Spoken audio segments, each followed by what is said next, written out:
ఇప్పటి వరకు ఒక ఎత్తు, ఇప్పటి నుంచి మరో ఎత్తు. ఇదేదో సినిమా డైలాగ్ అనుకోకండి. పొత్తులో భాగంగా చంద్రబాబుకు ఎదురయ్యే చిక్కుల గురించి చెప్తున్నారు. పొత్తుల వరకు ఓకే, కానీ సీట్ల సర్దుబాటు అనేది కష్టంతో కూడుకున్న పని. గత 5 ఏళ్లుగా నియోజకవర్గంలో పార్టీ అభివృద్ధికి కృషి చేసిన నాయకులను పక్కన పెట్టి మరో పార్టీకి సీటు కేటాయించడం అనేది అంత ఈజీ అయ్యే పని కాదు. అప్పటి వరకు పనిచేసిన నేతను ఒప్పించాలి, ఆ నేత సహకారం తీసుకోవాలి, ఎన్నికల్లో సవ్యంగా పనిచేసేలా చూసుకోవాలి. ఇప్పుడు చంద్రబాబుకు అటువంటి పరిస్థితి వచ్చింది. జనసేన, బీజేపీలకు దాదాపు 40 వరకు అసెంబ్లీ స్థానాలు, 10 వరకు పార్లమెంటు స్థానాలు త్యాగం చేయాల్సి ఉంటుంది. అయితే టీడీపీ హైకమాండ్ త్యాగం చేస్తుంది. కానీ త్యాగధనులుగా నిలిచే టీడీపీ నాయకుల పరిస్థితి ఏమిటి అన్నది ఇప్పుడు ప్రశ్న.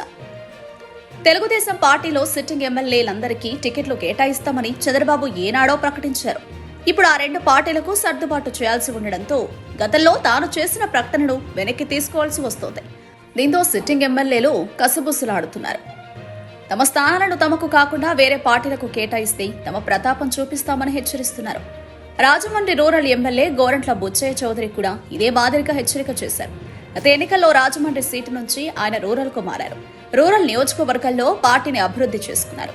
ఇప్పుడు తనను కాదని మరొకరికి ఇస్తే సహకరించేది లేదని పరోక్ష సంకేతాలు పంపుతున్నారు. దీంతో పొత్తుల విషయంలో ఎలా ముందుకెళ్లాలో తెలియక చంద్రబాబు సతమతమవుతున్నారు. గత ఎన్నికల్లో తెలుగుదేశం పార్టీకి 40% ఓట్లొచ్చాయి. ఇదేమంతా ఆషామాషి విషయం కాదు. బీజేపీకి ఏపీలో బలం అంతంత మాత్రమే. గత ఎన్నికల్లో ఆ పార్టీకి 0.8% ఓట్లొచ్చాయి.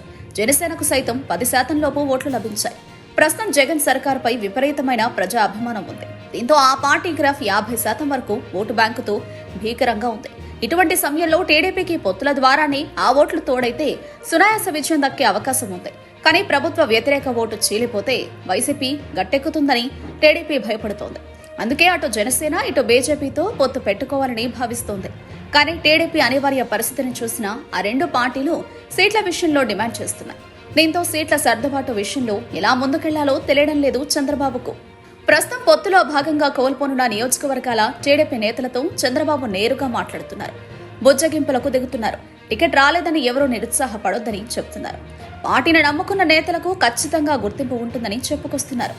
అయితే ఎవరి కోసమో తమ నాయకత్వాన్ని బలిపెట్టాలంటే ఎలా సాధ్యమవుతుందని ఎక్కువ మంది నేతలు ప్రశ్నిస్తున్నారు.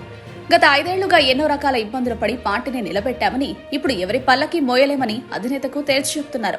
ఇప్పుడు త్యాగం చేస్తే నియోజకవర్గాలను వదులుకోవాల్సి వస్తుందని, తమ పట్టు పోతుందని, రాజకీయాల్లో ప్రత్యామ్నాయ లీడర్ను ఎదగనించే ప్రశ్న ఉండదని బాధిత నాయకులు తమ ఆవేదన వ్యక్తం చేస్తున్నారు.